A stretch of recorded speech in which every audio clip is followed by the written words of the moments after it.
This hat makes as much sense as the rise of Skywalker.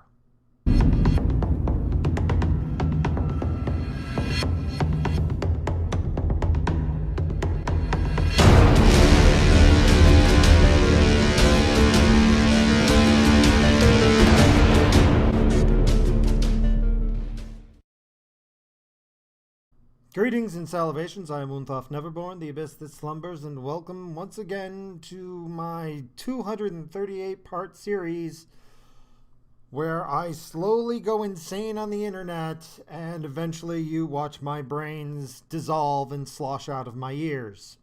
Oh, I'm sorry. I meant to say, welcome to my review of The Rise of Skywalker.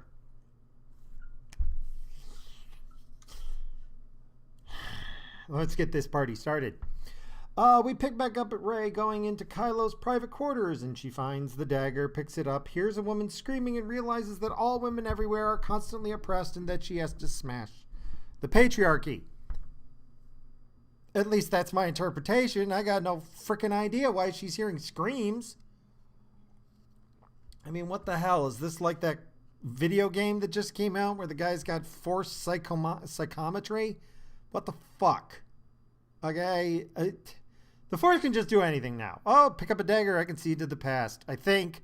Or I can pick up current events, or I can hear some woman screaming somewhere, or I don't know. It's just, why was the woman screaming? Because she tried to use a dagger as a dildo? What the fuck? I'm sorry, I'm getting really weird and sexual here about my comments and insults to this movie, but I need to amuse myself somehow. I just want to pull my hair out. Anyway, speaking of, Kylo appears via Verizon Thoughtgram again and starts acting like the pickup artist he is. He treats Rey like dirt, attacks her self-esteem, makes her think that she needs him, blah, blah, blah, blah, blah, blah, blah. Here's the weird thing.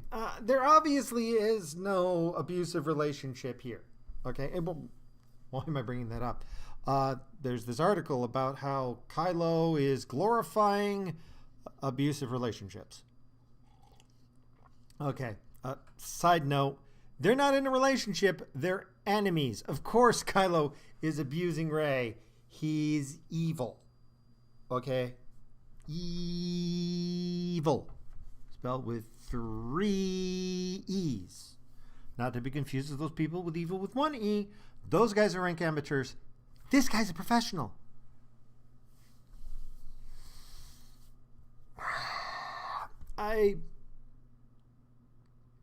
Okay, so this is not glorifying abusive relationships, but it is a little weird.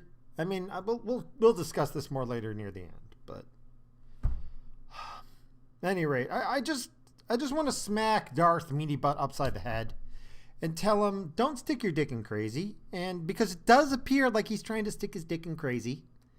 And I doubt he'd listen, but Kylo has drunk the soy sauce and it's too late for our hero.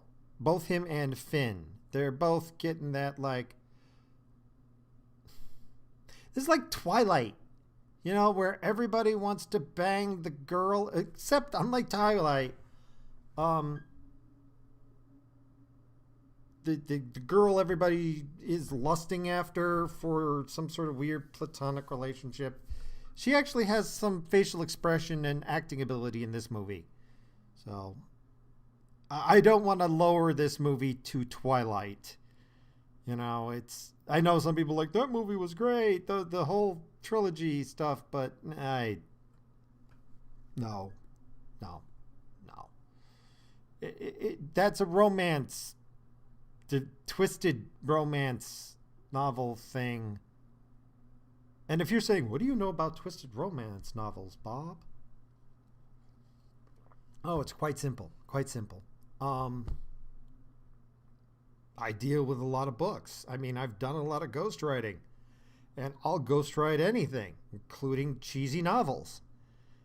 Romance novels, bodice rippers, you name it. I've written everything. And I know my romance novels. I hate to admit it, but I do. And this is terrible. This is terrible. Twilight is really bad, but this is just bad because unlike Twilight, it wasn't 3 movies of this shit. This has just been tacked on. I mean, yes, there was some sexual tension or whatever between Kylo and Rey for the first 2 movies, but it really wasn't there. I mean, it wasn't to this degree. This is where J.J. Abrams just said, fuck it, we've got nothing else working for us. Let's try and bring in the Reylo fans.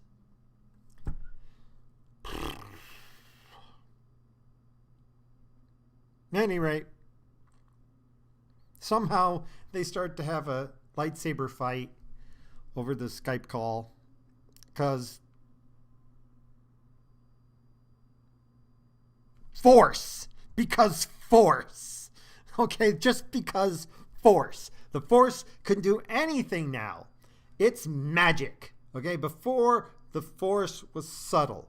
The Force was used sparingly. First 3 movies, very subtle. I hear a name, it helps me aim. It gives me bonuses to hit. Okay, I spent a couple of skill points on Force, and now I can aim and hit, something that's not too much bigger than a womp rat, whatever a womp rat is. And then second movie, I can force pull, saber into my hand, and meanwhile, Darth Vader can pelt me with the furniture. And then in the last one, when the Emperor comes out and goes, Force Lightning, you went, holy shit. When I saw that, Force Lightning the first time, you went, holy shit. Because if you didn't know what was coming, because back then it was a lot easier to avoid spoilers, you went, fuck. Because what did Luke do? He threw his lightsaber and would say, I will not kill my father and you can't make me. And then it says, okay, well, screw you. And you went, fuck. You were terrified. But that's because it was subtle, slight jump up. Wow.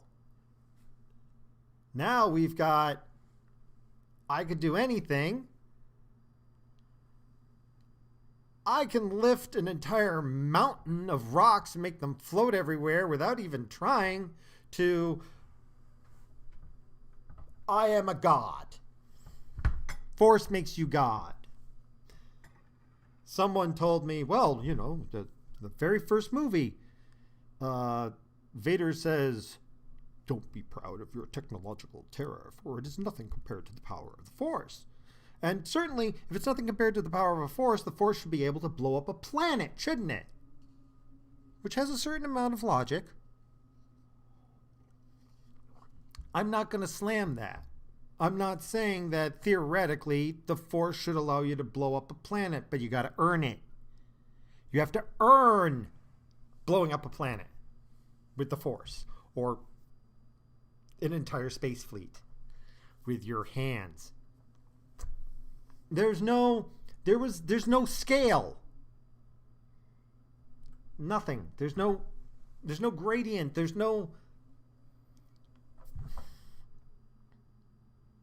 It's OP as fuck. Somebody did not do any game balance when they created this game. This is the worst Let's Play ever. I'm just saying. Okay? It's just the worst Let's Play ever. Somebody's got to respect these classes that these guys are using, because it's just broken. It's just broken. Anyway, because Kylo is dueling Rey, he can force Rey to remember shit through Verizon Throttgram, because Force. And Rey says, I don't want to remember. Why? Hasn't it been your whole thing? Remember? Okay, but whatever. She remembers her mom. Oh, look, her mom is in a tent, and her mom has her hair covered, and it looks so Muslim, it's not funny. And then Dad shows up, but Dad looks like a typical white guy, so there's your problem. You got a Muslim woman and a white guy. That relationship's just not going to work. And they say, you're going to be safe. And then it leaves baby Rey. Dad says, you'll be safe here, baby Rey. And we see some white guy holding her arm going, no, as mom and dad fly away into space because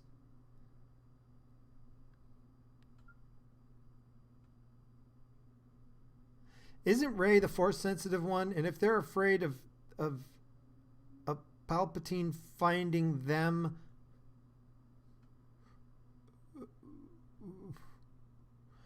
okay, don't think about it. Don't think about it. It's just, it doesn't make any sense. Okay. But, okay, they have to leave. Why? Because Force. And here's what I know. Here's what I know. Who the hell raised Rey? Who is that white hand holding his arm? Because that guy, and it looks like a guy, the arm looks a little on the hairy side, so it looks like a man's arm. I'm assuming that it's because a man stopping a woman from doing something, he dies. Because Force. But if he did live, and he did raise Rey, I want to know about this guy, because he literally has the most influence in her life of everyone. And as far as I can tell, by the math, this was 14 years ago. Okay? She becomes a scavenger. How? I mean, did he raised an angel. He did. He could have told them, yes, I'll take care of your daughter, then sold her into slavery, have her do tricks, like a monkey in front of a cappuccino monkey, do, and have her walk around, little cap on her hand, try and collect coins. What kind of tricks did you think I was talking about? You've got a dirty mind. But that all said, we know nothing about this guy who has the most influence in her life and probably should be the one she thinks about the most. She has someone in her life, even if it's only for a few seconds, because I doubt a 6-year-old child survived in a desert for 14 years without anyone. But apparently she did, because Force. And that's my new thing, because Force. I'm sure my questions will be answered in due time. Moving on, Rey and Kylo have a saber fight, as I mentioned.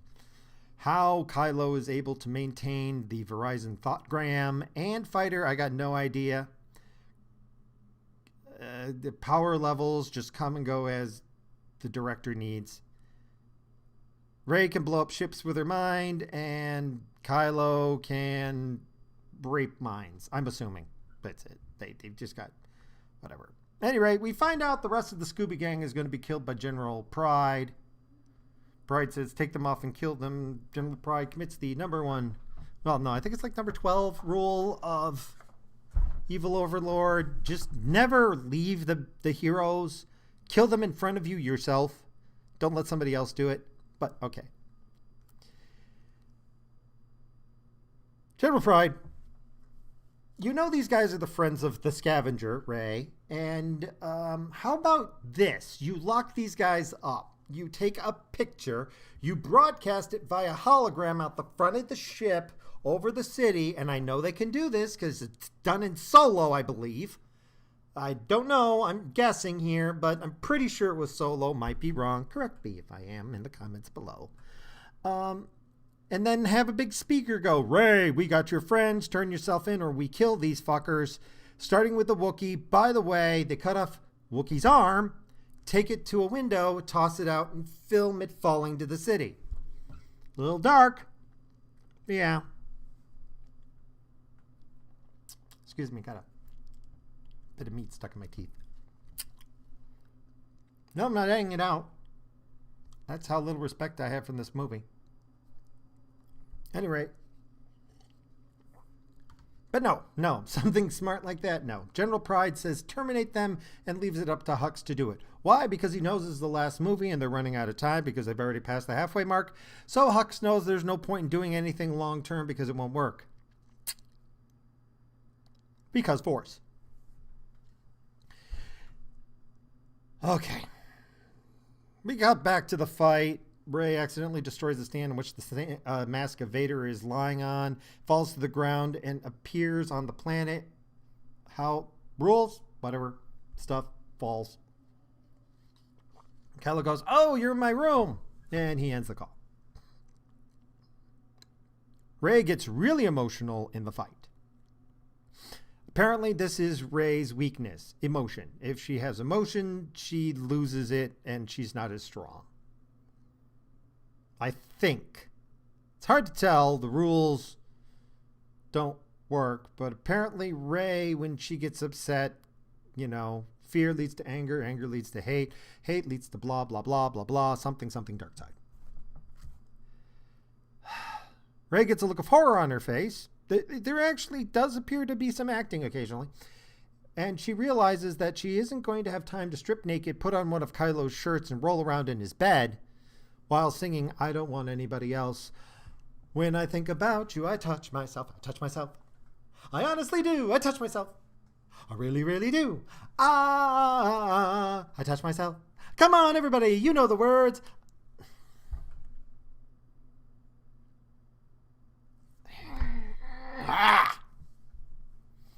Then we cut to the three Scooby Gang being executed, and Huck saves them by killing the stormtroopers, and he says, "I'm the spy!" Dun, dun, dun, the most obvious reveal ever.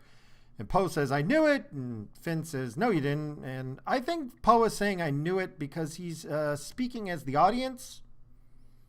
Because, this plot twist was telegraphed so hard that Western Union from the 1800s called, and they're suing Disney for copyright infringement. We cut to C-3PO stalling the guards at the ship that they were planning on using to escape. And I want to pause and say something here. It was at this point in the movie where I honestly came to the conclusion that C-3PO is the best character in the film. He has been brave, honest, self-sacrificing. Even when the situation is stacked against him, he risks his existence for people who, at this point in the movie, he doesn't even know. He even states at this point, "My first laser battle," because his mind's been wiped. But his core personality is still there. Think about it. This droid's core personality, the very essence of C-3PO, is a hero in the truest sense, because courage does not come from an absence of fear. It comes from the ability to act in spite of it. C-3PO is beyond a shadow of a doubt the single most courageous character in this entire film. And I would dare say in the entire trilogy. But definitely in this film. I'm not sure if I can make a case for the last two movies. I don't want to have to watch them again to confirm my theory. C-3PO is the very definition of courageous. Despite his constant fear, despite his constant whining, besides the fact that he's always worried and shit, he acts in spite of his fear. He brilliantly stalls these stormtroopers with nothing else other than saying, "I'm a protocol droid. I will start talking in a bunch of languages I know they have no concept of, just to stall and buy some time." He could have hid, could have wandered off. There's 1,000 different things the droid could have done. I don't think did they tell him whatever you do, stall? No, he just developed this on his own. And we all know that C-3PO was built by Anakin, so good job there, kid. Darth Vader, Anakin Skywalker, you did one hell of a job programming C-3PO. Okay? In effect, in a weird sort of way, Anakin Skywalker, thanks to creating C-3PO, probably saved the universe. Or the galaxy or whatever. But C-3PO, goddammit, you're the best part of this film, and that is sad. You shouldn't be. I mean, I'm not saying you shouldn't be a hero, that you shouldn't be part of the film. I'm saying that you shouldn't be the best part. You should be the worst part. Everything else should be better than you. You should be awesome, and everything else should be more awesome. And that makes me sad. So Kylo is showing up, and Rey sees Kylo coming or senses him or some shit, and she hands off all the stuff that she had taken to C-3PO and says, go find them, and C-3PO somehow finds them. And Hux is with them, with the Scooby Gang, and Hux says, wait, you can't go. You have to shoot me in the arms, or else they'll think that they'll suspect me as the spy. And Hux shoots him in the leg, and then asks, why are you helping us? And the answer is, because I'm a soulless ginger. No, he says something else, but trust me, it makes more sense if you just add in at that point, because I'm a soulless ginger. All right, so Rey and Kylo facing off on the launch bay, and Rey is told that she's a Palpatine, and Kylo says, he ordered me to kill you. I don't want to do that. Why don't you and me go kill him?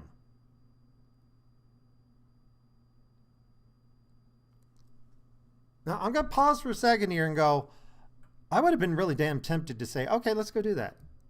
You know, leave my friends alone. And you and me and my friends, we're going to go get on that ship. You've got the Wayfinder. Me, this is the deal. We don't go with your guys. You, me, my friends, your Wayfinder. We got on the whatever the fuck it is, Falcon. The aluminum Falcon. I know it's Millennium, but whatever. And we go and kill the Emperor. That's as good a plan as any. I mean, considering their plans so far, it's better than anything else they do. And you would have Kylo on your side, and I don't think Kylo, I mean, you might be going, oh, Kylo's just trying to lure me to the Emperor for, that wouldn't make any sense. I mean, as long as it says, here's the deal, we'll do it, but it's on our ship with our equipment and my crew. And, you know, if Rey says she's going to do something and gives her word, you're going to trust her because she's a Mary Sue and she's perfect in every way and an angel and would never lie. No lie would ever stain her lips coming out of her mouth. She speaks only truth and beauty. But no, because that would be a compromise, and it would slightly tarnish Rey working with evil, and we cannot have an angel working with evil at any point. Evil must convert to good before it works with an angel. So she jumps out the open launch bay wall of force, which apparently you can just walk through. I don't understand how force fields work. So, and she force jumps to the Millennium Falcon, which shows up just in time. No, she didn't jump yet. The Millennium Falcon shows up first. I'm sorry, I'm remembering this out of order. And then there's somehow the Millennium Falcon aims its engines, which just blast pure energy like a jet engine. I'm pretty sure that's some sort of, it's glowing pretty white. I'm pretty sure that's some sort of weird radiation or exotic particles, okay? You just irradiated everybody in that bay and they're all going to die from cancer. But details, the Force.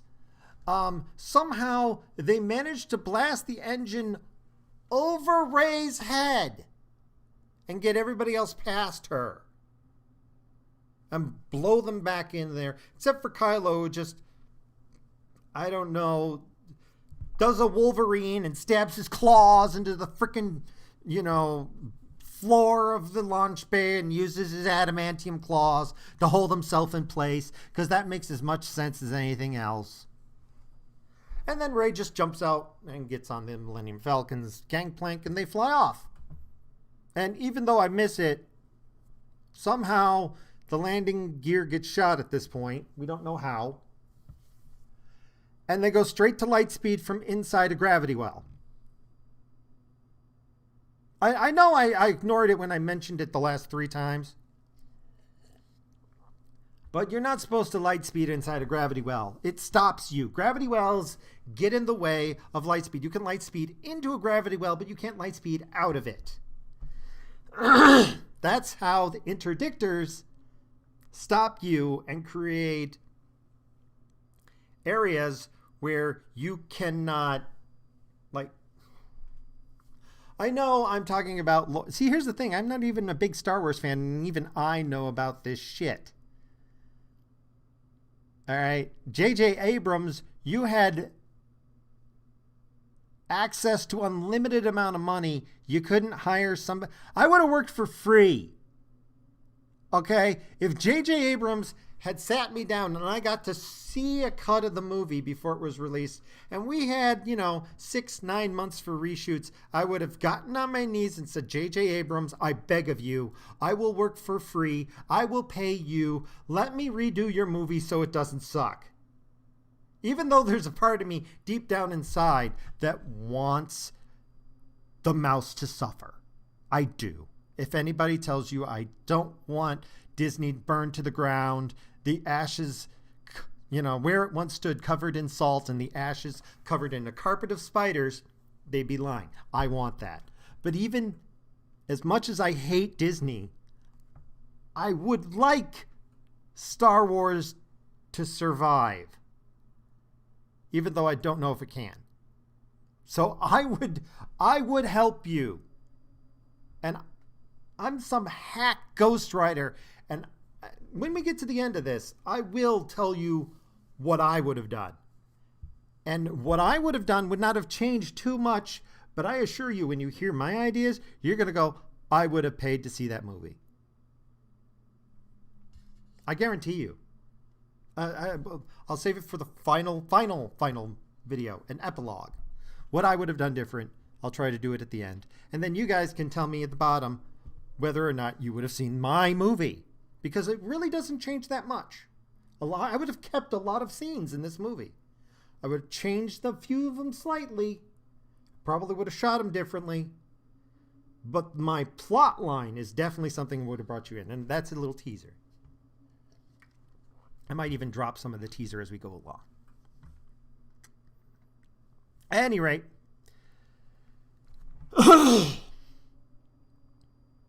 just as a side note, while I was watching the movie, I don't know exactly what it was, but at this point, somebody in the theater shouted out loud enough for me to hear in the recording the words bullshit.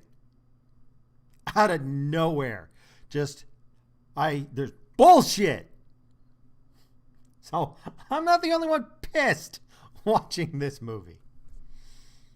At any rate, Hux reports to General Pride that the prisoners escaped, and General Pride shoots Hux in the chest, killing him, and tells the stormtrooper to report to Kylo that he had found the spy. I think maybe it may have been somebody else. I don't know.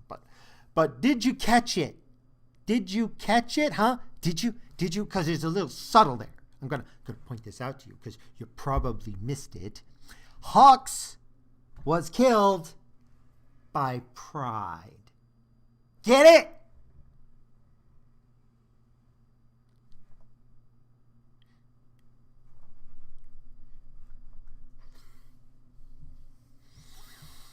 If anyone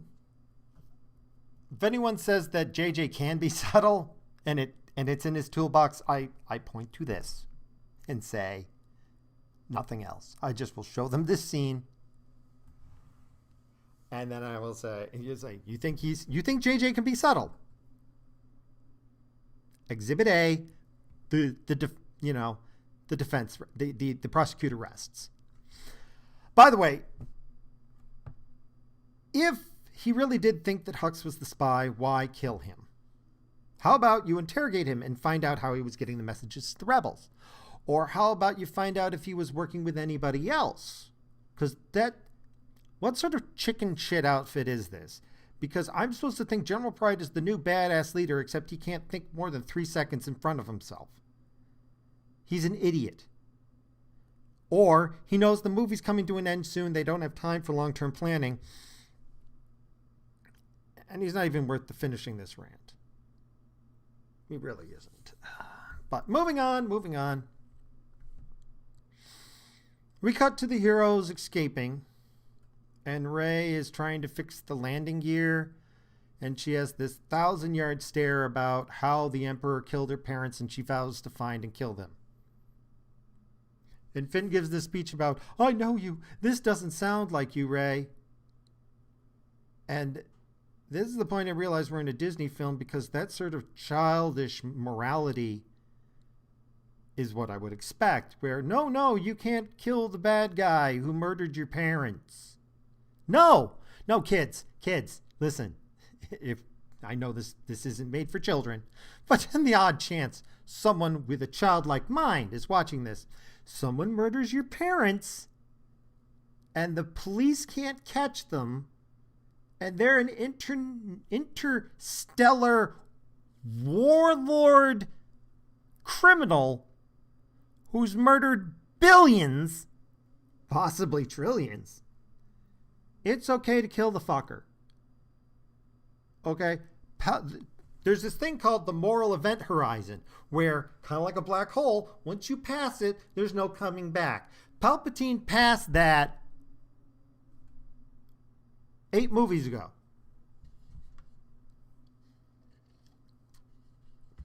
Okay, when he authorized the detonation of Alderaan, the Emperor deserves to die.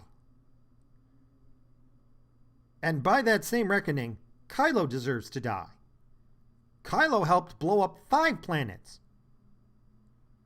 Everybody in the First Order, I don't care if you have a change of heart at this point, you've crossed the moral event horizon. You need to die. I don't care how bad you feel.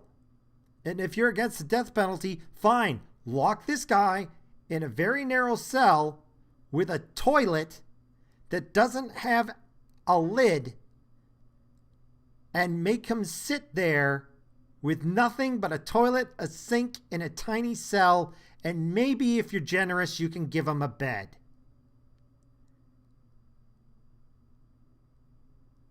This is unforgivable.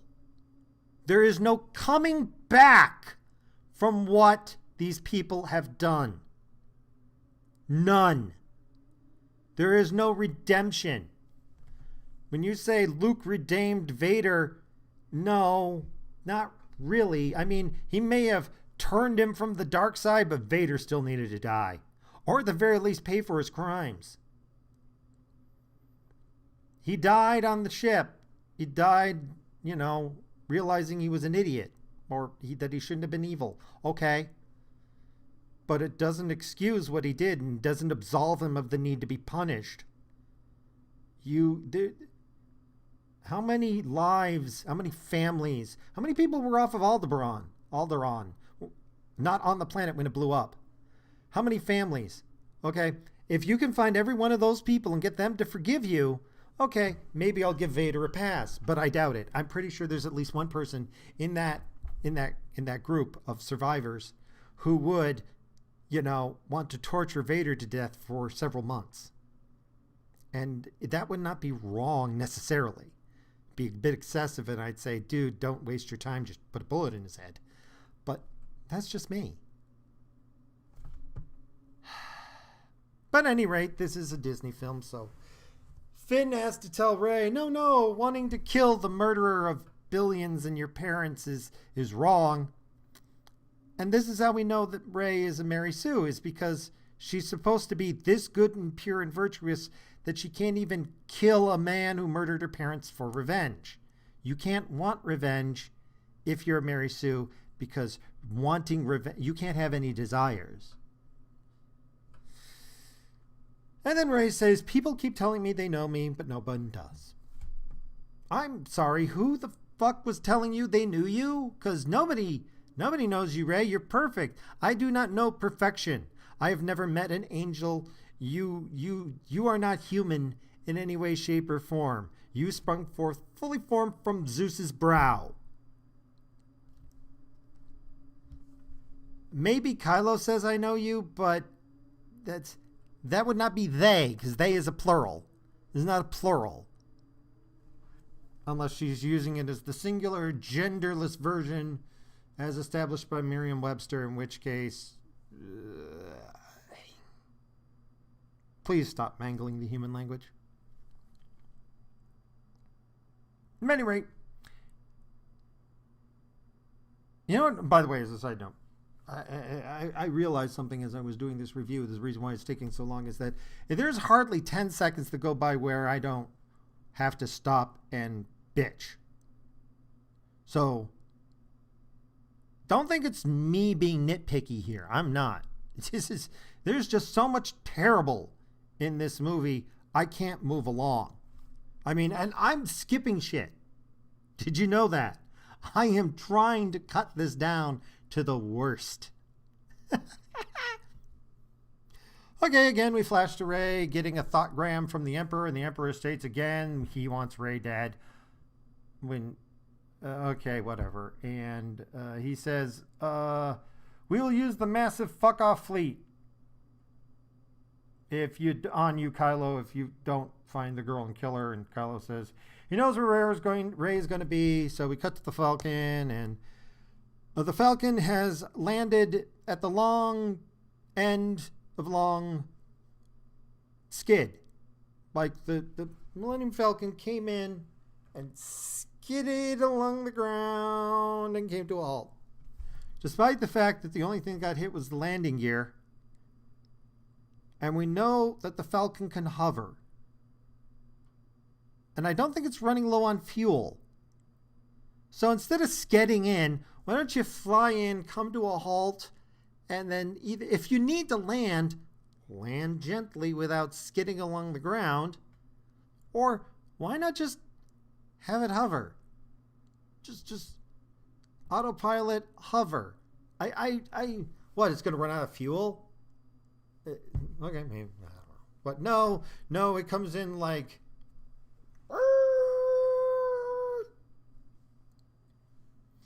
because J.J. Abrams has no idea how space works. Or maybe Force.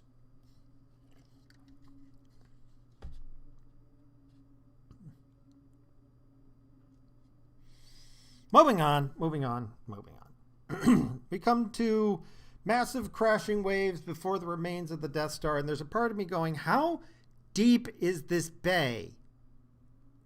Because it's a bay, there's no way, do you understand physics?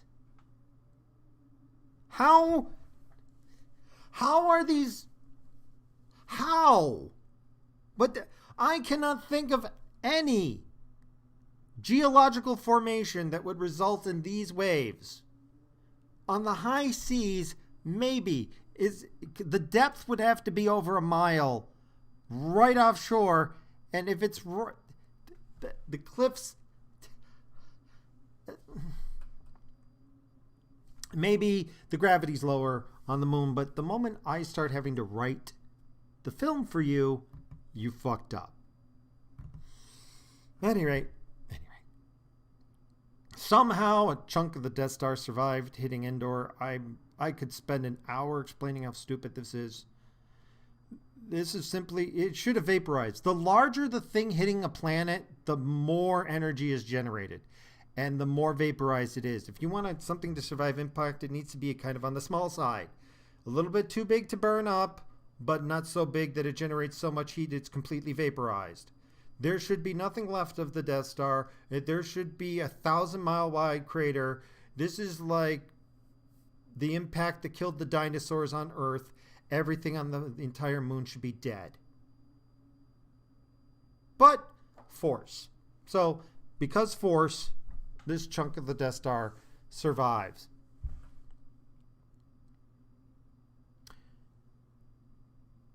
Poe says this could take years to search, and Rey holds up the dagger, fiddles with it, something comes out, and it tells her the exact location of the Wayfinder. How did she manage to stand in the exact spot where this thing lines up to tell her where the Wayfinder is? Force. Just Force. And who made this dagger? Because this is what, 30 years after Impact? Okay. So, and this dagger has existed at least 14 years that we know about. So sometime between 14 and 30 years, let's go 35. We've got a 20-year window that this dagger was created, and it looks like it's 1,000 years old. It is the stupidest, it is the dumbest plot device ever. JJ, this isn't Middle Earth. Okay? It isn't. It isn't Harry Potter either. This isn't magic. This is sci-fi. You're making a movie about magic. You know when all those people say it's a movie about space wizards made from children? No, it isn't, and you believe it is. This right here is you thinking Star Wars is about space wizards. Wizards have magic. This is about space science. Okay, I'm just gonna sit here and rant for 1,000 years on this shit. I mean, but we've got at least so it made, let's say 25 years ago, let's say it's 15 years ago, because it was used to kill Rey's parents. I suspect it was made before she was born. So it's probably 20. She's 20. This has got to be at least 20 years ago. Okay?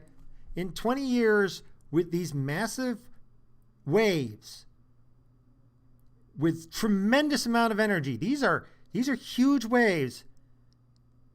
Somehow nothing shifted. Nothing got eroded. Nothing collapsed in 20 years.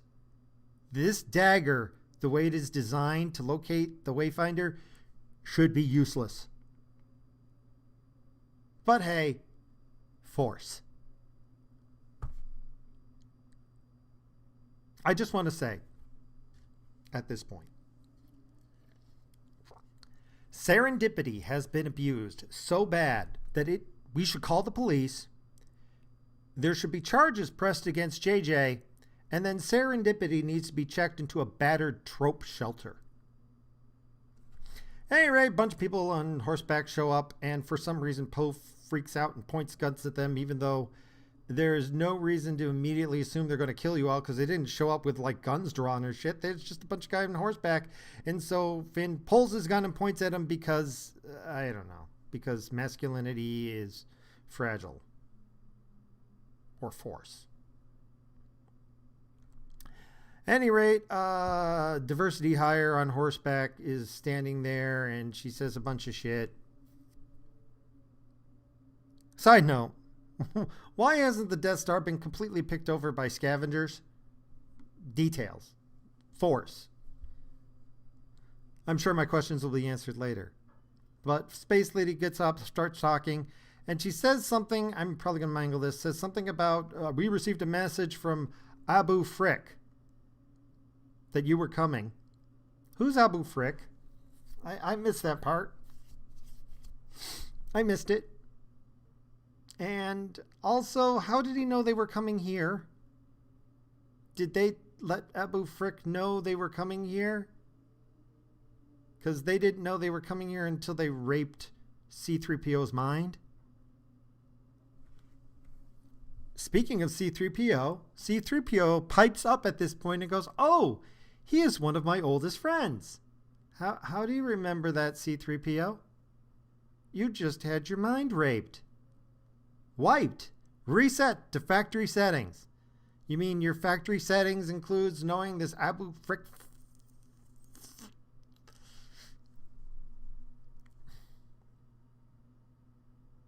How? I'm sure my answers will be questions. No, we know that's a fucking joke at this point. How? How does C-3PO remember Abu Frick? Die. Movie, die. Just die. Stop insulting me, you fucking movie. Anybody, I haven't even got to the worst part. We're vastly approaching the point where I'm going to make my case that this is the worst movie, not just in the Star Wars, but possibly ever. It is going down on my list of most disgusting movies ever.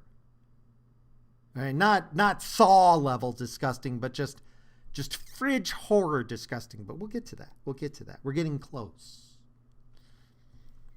At any rate, diversity hire horseback chick says, we can't get there. We have to go tomorrow when the water comes down. If the there's no wind. Where's the wind? There's no wind. So where is the waves coming from? This is the way your sea is all the time. This is never going to calm down. But okay, whatever. It'll be calm tomorrow because force. And Rey goes out, I'm having none of that, and goes and steals a skimmer to go over there. And people are all scared. And I'm like, Rey can capture... You've seen her catch a spaceship with her mind. You should have said, oh, getting over there's no easy. We just need something to all stand on, and Rey will fly us over there with her mind. Because she can. But hey, force.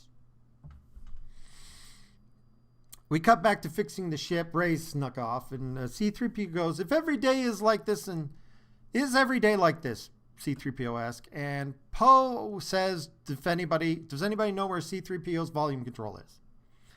And this is the point where this is probably the final nail for me. This is the point where I came to hate Poe. You might say, Poe's a great guy. No, C-3PO is a bona fide hero, and you want to shut him up.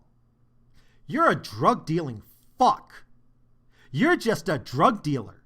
You got people addicted to drugs and took away their free will and enslaved them to chemicals so you could put money in your pocket.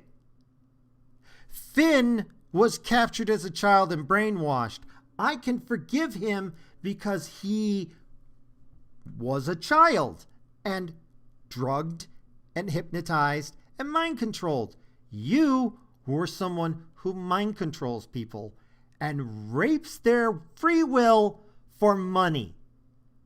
Not even the First Order at least has some sort of weird ideology. You were just greedy. You disgust me, Poe. And this movie, I liked Poe up until this point. This movie has made Poe disgusting. All right? This is Exhibit A of my why this is the worst movie possibly ever. Or at least the most disgusting. Okay? Poe, you have no reason to ever talk again. You disgust me, you drug-dealing fuck! And J.J. Abrams is the one who made him that. I don't think he was supposed to be a drug-dealing fuck, but J.J. Abrams made him a drug-dealing fuck, so thank you, J.J., because force. At any rate, if there is a God, Poe will be killed. I know he's not going to be, but Poe will be killed because he underestimated a droid. Okay, that would be Poe. That would be poetry. Yeah, poetry. At any rate, Finn and the horse leader have this chat, and did I mention the horse leader's black and diverse and shit? No, I'm just mazzing it. Finn's black too, in case you didn't know. Oh, yeah, just reminding you. They were both former stormtroopers, and they were both former child slaves, and they both oppressed. So thanks Disney for bringing in, oppression of minorities and shit to your movie. Hey, at least you're kind of subtle about it. And we get to one of the few scenes in the movie I actually like, because I might be ribbing about intersectionality bullshit, but this conversation actually interested me. This was something I wanted to explore. I thought they might be going somewhere, and I was wondering if this might be part of those the plot lines that were eliminated, because it really needed to have stayed in, where an entire company of stormtroopers mutinied all at once, and it just, quote, just happened. How? Why? And if you think about it, Rey has all these stormtroopers who just happen to mutiny like Finn. You've got multiple people who just defected, just mutinied, just happened. There's got to be some sort of common denominator. A drug, a radiation, errant signal. You know, they had tinfoil on their heads. Something is in common that took child soldiers who were mind controlled and drugged and conditioned from a very young age to be slaves to reject being slaves. Think about it. Whatever this MacGuffin thing would be, you could use it to save all the stormtroopers. And they need to be saved. They're not expendable extras. They're not evil Nazis. They're child soldiers mind controlled to be slaves. And Rey doesn't give a fuck. Nobody gives a fuck. Not even Finn gives a fuck. And here we have the opportunity to figure out why they mutinied. And I'm going to give you a little hint of what my version of the movie would be. In my version of the movie, there would be the tower that they have to get in order to stop the fleet from escaping the planet. And when they get to the tower, the Emperor's face appears in a hologram and says, "Ha ha ha, I fooled you all. I've actually transmitted the, navigational data to all the ships. This tower is useless. It was just to lure you in. Deactivating it is useless." And that's when Rey goes, "Oh, you thought I was going to deactivate it?" And then her eyes glow with power. She puts her hand on the control panel and she broadcasts this signal that deconditions every stormtrooper simultaneously. The whole fleet of mind-controlled children simultaneously mutinies. Wow. It would be a dramatic twist. Instead of Star Wars ending on a massive space battle with lasers and stuff, the enemy is defeated by saving them. Think about it for 2 seconds. Doesn't that make you go, wow? Wow. That'd be great. See, that's just a sample of all the cool shit I would have put in my version. But no. And I'm flip-flopping on whether or not this was actually an idea of theirs. I don't think it is. I think they just threw this in there and then they just forgot about it. But I think maybe it was, but I doubt it. I don't think they're that smart. But think about it. Rey could defeat the First Order and save all the child slaves at the same time. And then it also solves the problem of what to do with the First Order, because the First Order suddenly turns from being a bunch of child slaves to people who revolt against their masters. And then you've got this whole thing like, what are we going to do with them? Well, maybe we got to help them. But now the whole galaxy saved in one shot. And it wouldn't be impossible. It wouldn't be like they didn't set this up. They've actually technically set this up for 2 movies so far. Anyway. It'd never happen. Because then JJ wouldn't have his big, massive finale spaceships fighting. And deep down inside, I just die a little when I think that J.J. Abrams had this opportunity, and because he's a sadistic, evil bastard, JJ, you're a monster. You're just a monster. You dangle this chance to save millions of corrupted, tortured children. You hold it to the audience in your outstretched hand, and then with your other hand, you take your cigarette and you put it into the hope, and you close out the cigarette. Then you drop the hope on the ground, and then you stomp on it with your heel, and you grind it into dust right in front of us. You're a sadistic bastard. You stare into our eyes, and you smile as you crush. You're just disgusting. Anyway, we find that Rey is missing. She stole the boat. Everybody's scared. They see her flying the boat off over the water. Oh my God, she's in danger. No, she could force swim there. She could stand at the water's edge, raise her hands, and calm the seas and walk there across the water.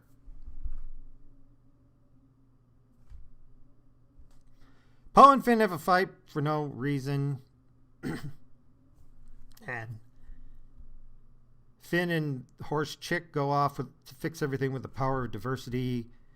And where's Rey land the skimmer? I don't know. Who cares? Moving on, she lands at the LAX airport. I can only assume, considering how the entire place looks like a shithole covered with black burnt metal. And for some reason is probably suffering from the massive amounts of radiation drifting around the place because she actually struggles to climb. You can fly. Fold your legs into the lotus position and fly. I shit you not. She comes to the Emperor's throne room. It's right side up, thank God. It landed so that, it wasn't upside down. Everything's right according to gravity. It looks straight out of Game of Thrones. J.J. Abrams, it's a sci-fi, not fantasy. At any rate, somehow one of the doors still has power, and it opens up, and she walks into this room where the Wayfinder, her kryptonite dildo, is floating in the air. Why? Because reasons? Magnets? Force? Shit? Where's the power coming from? I don't know. And then, out of nowhere comes Evil Rey with her nutcracker lightsaber. She unfolds it, says some stupid shit, polite voice, and they fight, and then Rey gets her. Remember Lord of the Rings? When Bilbo Baggins has given up the ring to Frodo, and he accidentally sees the ring around Frodo's neck and says, Could I touch the ring for a second? And Frodo goes, I don't think that's a bad idea. And then Bilbo Baggins gets this horrible lie face and her eyes bug out, and he gets really sharp teeth for a second. That's what Rey looks like, with the sharp teeth and everything for a second. Evil Rey goes all Gollum. She goes Gollum. And somehow going Gollum forces good Rey to fly backwards, tumble onto the ground, fall through the door opens again for some reason. So anybody who tells me it was opened by the Force is full of shit. Because it opened just because she was close to it. She didn't open the door with the Force while she was stumbling backwards away from her evil duplicate. Okay? No. There's power somewhere and the door is just opening because, reasons. Force, vagina, something. And Kylo's there. How'd Kylo get there? I don't know. He's just there. Is it the Verizon Throckgram again? No, he's just there. And the dildo tumbles to his feet.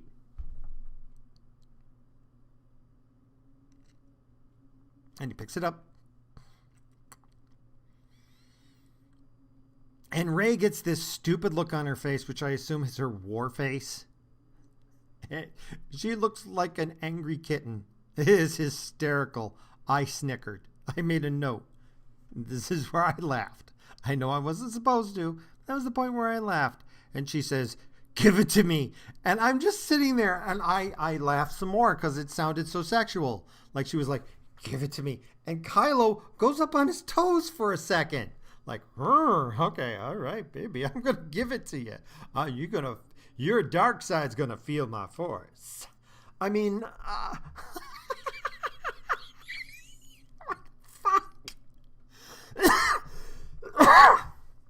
and Kylo destroys the kryptonite dildo in his hand.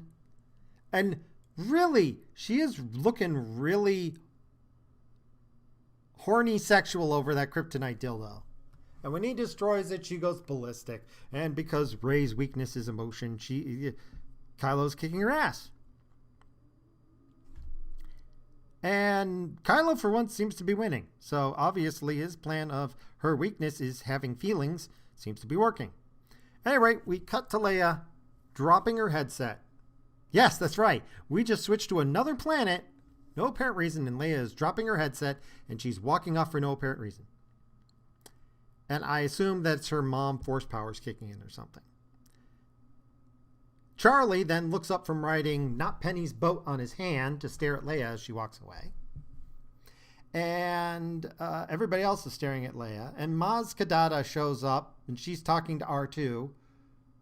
And why she's explaining things to R2, I got no idea. But she says out loud, in the single clunkiest piece of exposition ever.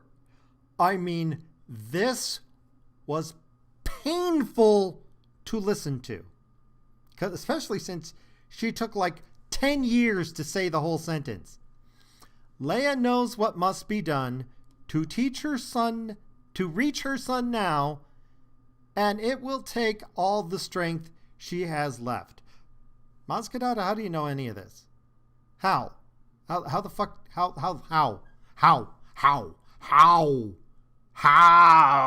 Well, how'd you get the lightsaber? Okay, maybe if you'd explain that, we might know how you can see into the future and how you know all this shit. At any rate, we cut back to Kylo and Ren fighting. Somehow they got outside. How? Huh. How? Object permanence. Who cares? They're outside. They're fighting. And they're dueling with baseball bats. It's the only... Sorry, I know they're lightsabers, but no, it's baseball bats. I know how fighting works. They're just clanking baseball bats against each other. These lightsabers are moving so slow that they got to be weighted baseball bats. And then waves start washing over everything, and I get this part kind of. Finn finally shows up.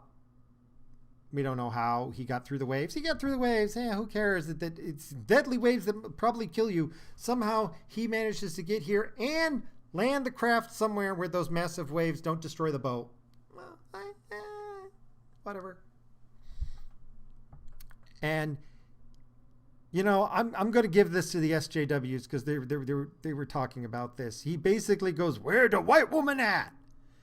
Seriously, no. I'm not one to say this is so freaking racist. It really is. They just did Finn dirty. No. I know. I'm the one who will get on SJW's cases, but this time you guys are right. Okay. He's got this "where the white woman at" kind of attitude going on. And he goes running after her and she goes, "No," and takes the time to blast him with force power to throw him away. One, yeah, Finn, sometimes you just got to keep your fucking nose out of stuff that doesn't belong. You're not Rey's boyfriend. You need to get over yourself. So in that regards, I'm kind of with Rey on this one. But two, what an emasculating gesture. Oh my God. Oh. I mean, wow. Just, rule of advice, as I do a lot of ghostwriting. You need to protect your protagonist. What I mean by that is you don't save them from death or from making mistakes, but if you want your protagonist to be likable, you protect them from doing unlikable things. It's okay to kill them. It's okay to torture them. It's okay to make them suffer. It's okay to make them idiots. It's okay to give them flaws. But if you're going to make them, do not make them unlikable. They're the protagonists. They're the one you're supposed to like.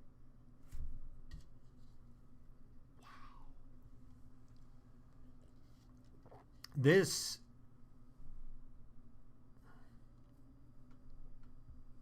because Force. At any rate, they both Rey and Kylo both jump into the air to avoid waves, and they land somewhere way far away. So Finn can't get there, and Diversity Hired Horse Chick says, No, you can't go over there, you'll get killed, which, bloody obvious. Okay, points to chick pointing out the obvious, which is there's no way you're getting over there without dying. The waves are just too bad. And Finn is like, no, I got to get over there anyways. Cuck. Anyway, Kylo and Rey are fighting. By the way, they do ever see The Matrix? In The Matrix, they have Matrix jumping, where you jump really, really far and then you land. And when they land, they shake the camera slightly. But when they land, there's no bounce. It's you come down and boom. You just thud. You know, normally when you jump, there's from that far bounce, and there'd be like flexing knees a little or something like that. They come down and land hard, and the camera goes just slightly, but it's there. It's the Matrix jump. They're doing the Matrix jump. They are stealing from the Matrix. These are Matrix jumps. JJ, is there anything you're not ripping off in this movie? Are you capable of making anything original? And don't tell me everything's derivative. Trust me, while the overarching plots of every story ever has pretty much been written by somebody somewhere, at least, similarly, it's the individual nuances that give a movie flavor, and you are incapable of making anything original. You suck. You are a disappointment. Somewhere, there is a woman who gave birth to you, and even if she's dead, she is just slowly shaking her head, sadly, even in her grave, over you. You are the most disappointing of disappointing sons. At any rate, we cut back to Leia, who lies down on a bed. Or does she die? I don't know. She reaches through time and space and goes, Ben! And this distracts, Kylo. And Kylo looks over his shoulder when he hears Mom, and he drops his lightsaber, so he's unarmed. And this takes about 10 minutes. It takes about 10 minutes for the lightsaber to hit the ground. I mean, Rey's got forever. And Rey then grabs the lightsaber as it falls, and then she stabs Kylo in the chest, kills him.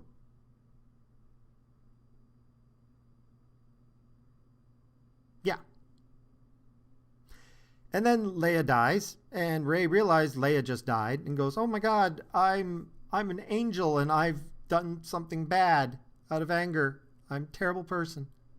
So she heals Kylo and brings him back from the dead. Yeah, that's a thing.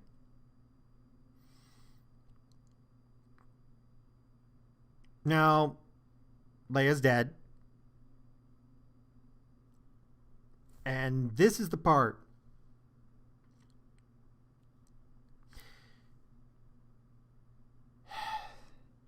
This is the part where this movie became most disgusting. Because since I've done the last two, somebody came along and said, Bob, by the way, Eldritch, Carrie Fisher's dead, right? Nope, never got the memo. Found this out recently. It's the reason why this is a day late. Guess what? I looked up how Carrie Fisher died. And I had to rewrite my entire review. Because apparently Carrie Fisher died from complications from drugs. In other words, she died from an overdose. Carrie Fisher died from an overdose. It wasn't illegal drugs. It was overdosed from prescribed drugs. But she still overdosed from drugs. And in the movie, Leia dies from a force overdose. She overforces. She forces too much and dies. She dies from a force overdose. She dies in the real world from a drug overdose, and she dies in the movie from a force overdose. J.J. Abrams, you are an insensitive fuck. This doesn't even make me angry. This just disgusts me. I was disgusted with the movie before, but when I figured out this little gem, holy crap. What is wrong with you, JJ? This is just cold. I mean, this doesn't even make me angry. This is just wrong. This is just insensitive. There's just some things you don't do, like Trump. Trump makes this joke about somebody who died recently. Somebody's talking to him, and he really didn't like the guy who died. He really didn't like the guy who died. And somebody said, well, I'm sure he's talking to the widow. And the widow says, I'm sure my husband's looking down on me from heaven. And Trump says, or maybe he's looking up, implying that the guy's in hell. Dude. Funny, but dude. No. That's disgusting. That's sickening. Okay, you need to apologize, Trump. That's a line you shouldn't cross. And this is worse than that, because Trump was just being an insensitive asshole. He probably in the end wasn't trying to insult a widow. But this is insulting the memory of a woman who is beloved by millions, billions. And this insult is now enshrined in this movie as part of how she died for the rest of eternity, because it's never going to go away. You can never get rid of this movie. This is permanent. This is, people say that we should just ignore the trilogy, that we should get rid of it entirely and start over. It's too late. Not even that will fix this. This is just wrong. This is Exhibit B as to why I think this is the most awful movie in recent memory, and definitely the worst Star Wars movie ever. At any rate, Rey steals Kylo's ship and flies off in a huff because, oh my God, I did something imperfect. I'm not a perfect angel. Flies off. Chewie learns about Leia's death and he breaks down in tears. How they got back to the rebel base from the Death Star, I got no idea. Time, space, distance, nothing matters. Nothing matters in these movies. And I'm going to say this. Chewie's breakdown in pain got to me. And in the movie theater, I wasn't certain Leia was going to stay dead. I was pretty jaded at this point that everybody comes back. I didn't know the actress was dead. So I didn't know. I mean, if I'd known the actress was dead, then I would have known there's no way she's going to bring her back from this. And yeah, she might be saying, how did you miss that? I missed it. Okay, I missed it. Okay, I don't pay attention to the news as much as other people do. I don't even watch TV. I find it disgusting. Yes, I missed it. I'm not the biggest Star Wars fan. I'm more of a Star Trek guy. Anyway. I don't know what's going on. Anyway, the 16 hours is up and they send out a spaceship and it blows up a planet I've never heard of and could care less about. Billions have died, blah, blah, blah, blah, blah, blah, blah, blah, blah, blah, blah, because Force, and who cares? There's no investment. There's no emotions. There's no close-up of the people on the planet screaming as the planet. I mean, it's a beautiful shot of a planet going kaboom. Wonderful graphics. I mean, as far as planets detonating, it was one of the best. And meanwhile, Kylo is just standing on a craggy bit of Death Star and brooding. This is the point where I almost walked out. I mean, I actually got out of my seat, took about 2 steps, stopped, calmed down, turned around, and went back down to sit down because I knew I had to see this through all the way through. But this is the point where Han came back. Now, I knew they were going to bring back Han somehow because I'd heard the spoilers, but it didn't prepare me. I don't know why, but this point really was wrong. And he's not a Force ghost. I mean, that would have, if he was a Force ghost, it would have ruined things, but he's not. He's just a goddamn memory. He's just a hallucination. Kylo is schizophrenic and hallucinating shit. He is certifiably insane. He needs to be on medication. But okay. He sees this hallucination right there on the ruins of the Death Star. Could you have had this same scene while he was dead to imply that he was in heaven briefly while he was dead and talking to his dead dad? Yeah, probably would have worked better. But no. No. And my question at this point is Harrison Ford, how much did it cost to buy your soul? Just curious. Just wondering how much your soul is worth. Anyway, hand is just a memory, which means that Kylo Ren is actually just talking to himself. Even though he's asking for forgiveness and he thinks Han is granting him forgiveness, it's not. It's just his own delusional head. None of this is real. You can't forgive yourself in a hallucination. This is so hollow. This is wrong.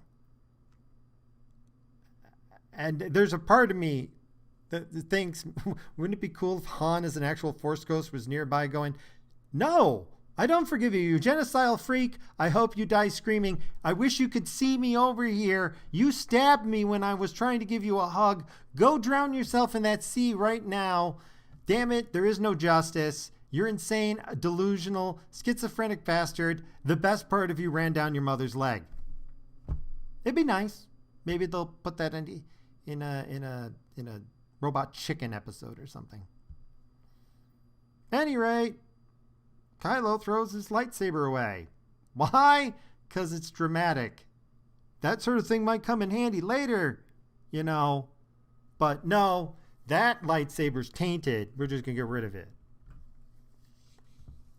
Would have come in real handy later, by the way. Spoiler.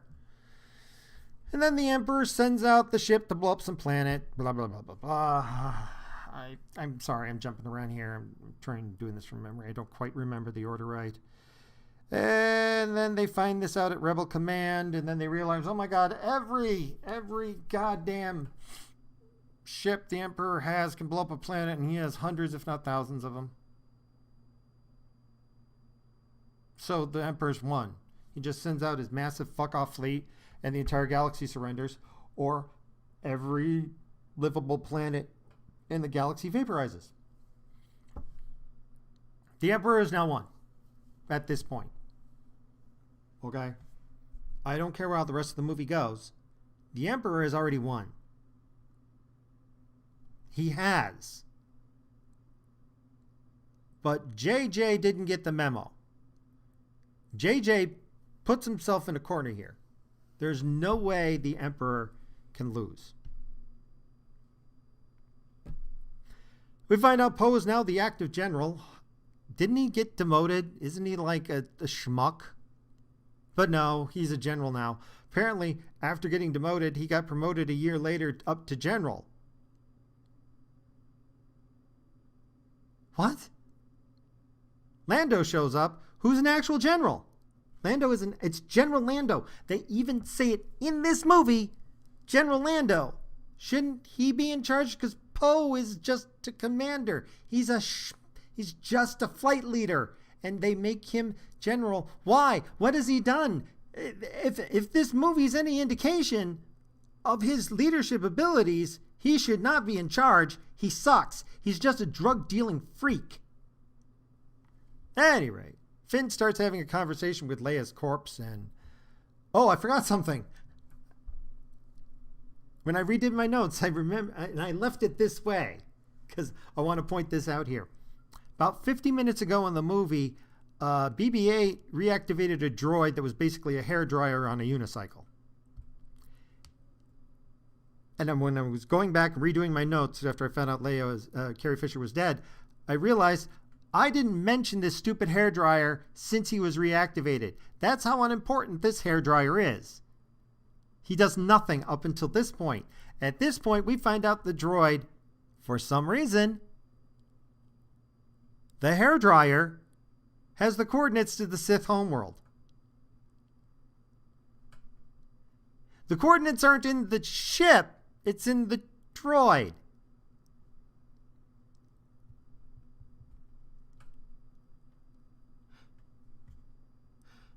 How did the bounty hunter get this the Sith's coordinates in the droid. If he died on the way back to the ship with the dagger that had the coordinates, he didn't.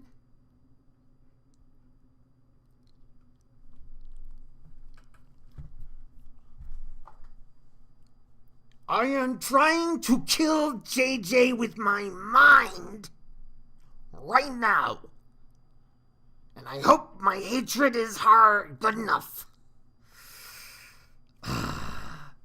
Anybody who says he's trying to fix this shit is being way too generous. No, he's not. Okay? Either he's not, there's one of two answers. He's deliberately fucking this all up, or he's an incompetent idiot. I think it's probably incompetent idiot, but occasionally stuff like this that any fifth grader could have caught and fixed makes me think it's actual malevolence. Just saying, I'm still up in the air. Could go either way. Hey, right, the hairdryer knows where the Sith homeworld is. So now they have all the information they need on how to invade Sith homeworld. And if the droid had spoken, the droid speaks English. It isn't beep, beep, beep, beep, beep, beep. It speaks English, so it knows. So either this droid is so stupid it doesn't understand other people's conversations, or it, I don't know, but for some reason it didn't pick up that they were looking for the Sith homeworld, despite the fact they mentioned it several times in front of them. If the droid had just spoke up and said, oh, I know where you're trying to get to, here's the coordinates, not only would we have saved ourselves 50 minutes of movie, which you could have spent on character development or all sorts of other fun stuff, but billions of people wouldn't be dead right now. Yeah. Billions of people are dead because a hairdryer can't speak up. I never thought I would say that sentence in a video and mean it intentionally. Go to Magog of wherever, Morska or whatever, Magog's videos, and watch his review, because he at one point says this is garbage, but it's beautiful garbage. And even though his reaction video is mostly rambling, it really encapsulates how I feel, which is, on the surface, it's beautiful garbage, but the longer you think about it, the worse it gets. Like, there are many layers of fuckery here. It's like a Russian nesting doll of fuckery. And the fridge logic just comes back to you, and you just, if you act like a human being, the horror, the fridge horror of this movie is miles deep. We are talking glaciers of fridge horror here. And I got nothing else. This is the 1:30 mark. I'm going to stop here because this is the second time I've done this video. And I'm so disgusted I'm not even going to touch this again until next weekend. I need at least a week to recover from this shit. It's been real, and it's been fucked up. I hope Disney becomes real fucked up. Eldritch out.